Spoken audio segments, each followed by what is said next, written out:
This might be Seattle's narrowest home, that's so small that you can touch both walls at its narrowest point. My arms aren't even straight. Yet somehow, according to Zillow, it's valued near a whopping $750,000. So, seeing as you could easily purchase a McMansion at this price elsewhere in the country, I want to know what a home like this might look like if it had even a fraction of the design budget of 10 times its size. So in this video, I'm going to try and squeeze every single ounce of usable space out of this rather tiny building. Now, you may be wondering, why in the world does a house this narrow even end up getting built? And well, according to legend, many years ago, the couple who owned this big house next door ended up getting a divorce, and instead of splitting and selling the house like most people would, the wife ended up with this tiny slither of land where she decided to build this comically narrow house just to spite her ex-husband by blocking the view from his home, which has earned this house the infamous title of Montlake Spite House, where apparently spite houses actually turn out to be a quite common thing. But I can't help but want to find out if it's possible to spite the home next door even more by fixing some of this home's quirks to make it the most desirable small home out there.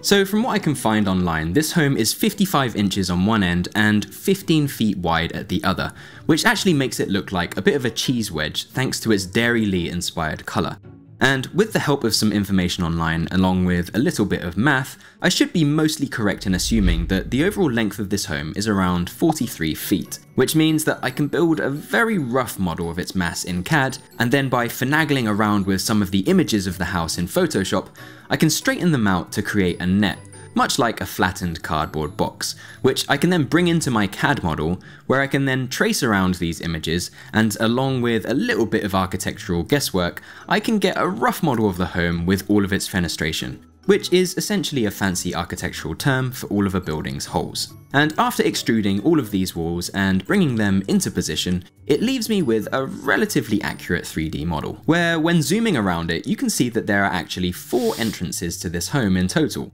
One at the tip of the wedge, which accommodates the main entryway through to the existing kitchen, the original arched front door, which actually doesn't get used that much as it awkwardly exposes the main living space to the busy main road, then an external staircase to access the lower level through a glazed door, which is probably less than ideal to have to use when trying to get down there during a tropical rainstorm, and then finally a big carriage door which opens up to the sloped driveway, where the idea of this entire floor once functioning as a garage seems a little bit ridiculous considering the size of this home. However, this was likely due to the house being built before the dawn of the mass-produced motor vehicle, essentially making this level the home of your trusty steed and carriage.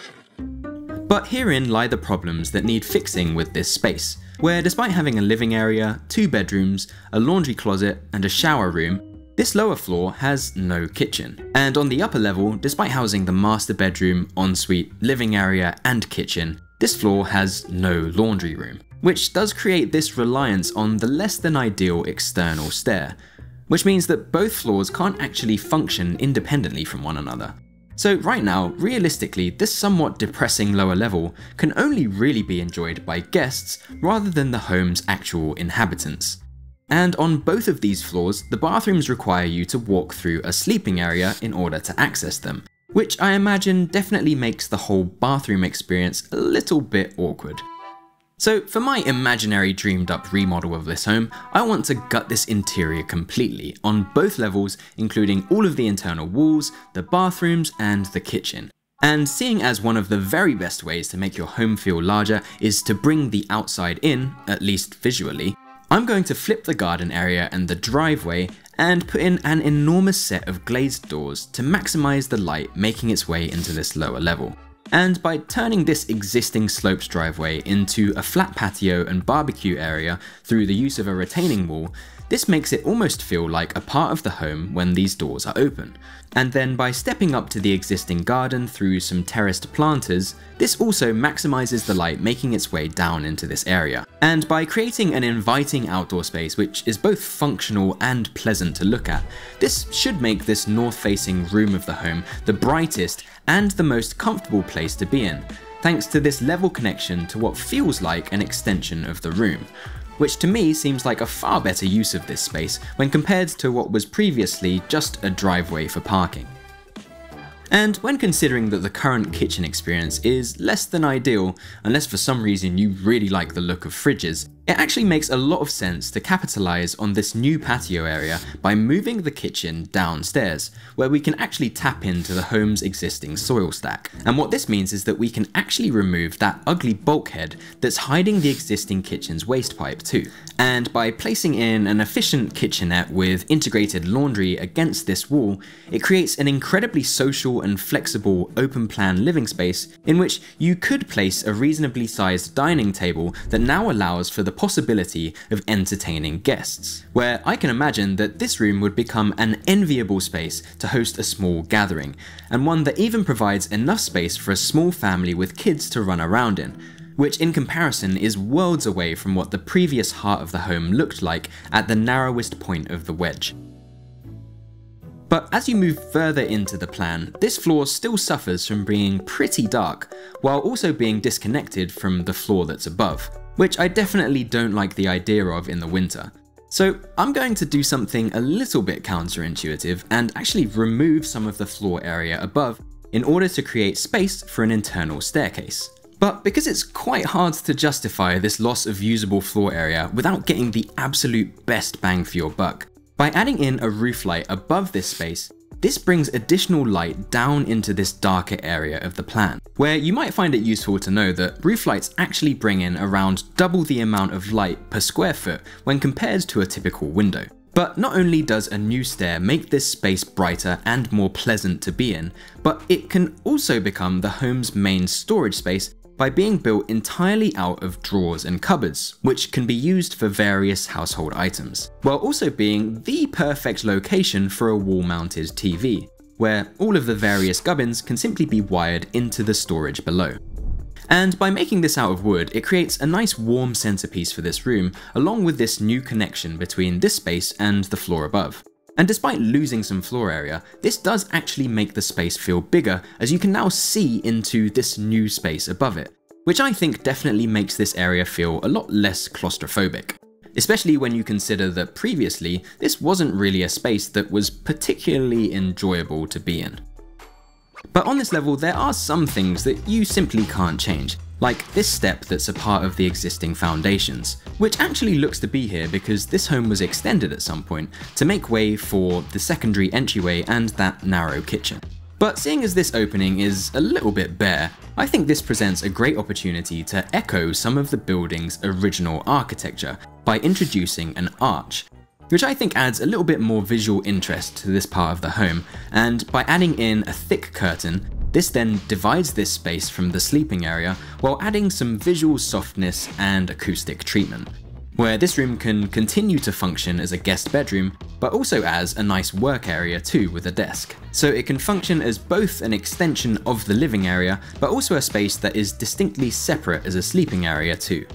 But moving up to the upper level, one of the main things that bothered me, apart from the placement of that massive fridge, is that the front door, which seems to be the only lasting original element of the home, isn't actually used as the entryway, as the door that was put in next to the narrow kitchen now serves as the main entrance, which only exaggerates the narrowness of this home.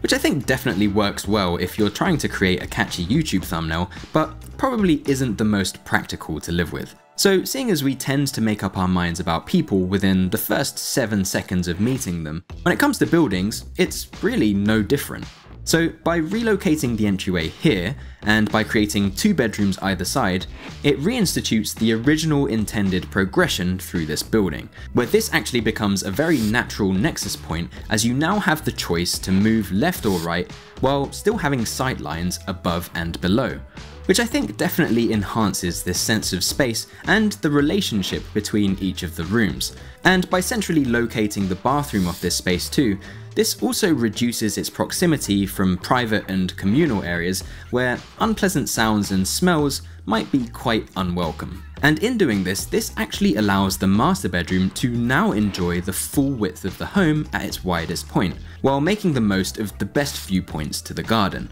And by integrating some reading nooks into the joinery, this actually makes for quite a pleasant room to spend time in, by creating a little hideaway that can be accessed right off this new central circulation space, which I think provides a somewhat vital threshold between the rooms so that they don't interfere with one another, both visually and acoustically. And when compared to how this space was being used before, I feel like it was just meant to be here. Now, moving into the trickiest part of the plan, where this horrendously tight kitchen is located at the tip of the cheese wedge, this actually becomes the perfect room for an office or second bedroom, especially as remote work is now a reality for so many people. And because this space benefits from a secondary entryway, I think this makes it ideal for operating almost independently from the rest of the home, where it could be perfect for running your business or for when living with an aging parent or an adult child, as it provides a little bit of autonomy and the chance to save a little bit of face by not sharing the main door with the rest of the house, which can allow its inhabitant to have guests over or simply go and come as they please. Where I think that this kind of room makes the most of this limiting characteristic at the home's narrowest point, without trying to ask too much from it. And when looking at all of these rooms together, they transform this somewhat comical space into an appealing and elegant family home, all without adding a single square inch to the overall floor plan, where it's always incredibly satisfying to see how simple changes can have such a profound impact. Where before I go, I have to thank the talented team at Denarch, which is a name some of you long-time viewers may recognise, who lent me a huge helping hand to create these final visuals. So be sure to check out their work at the link below, and if you enjoyed watching this video, you may also enjoy watching some of my other redesigns too.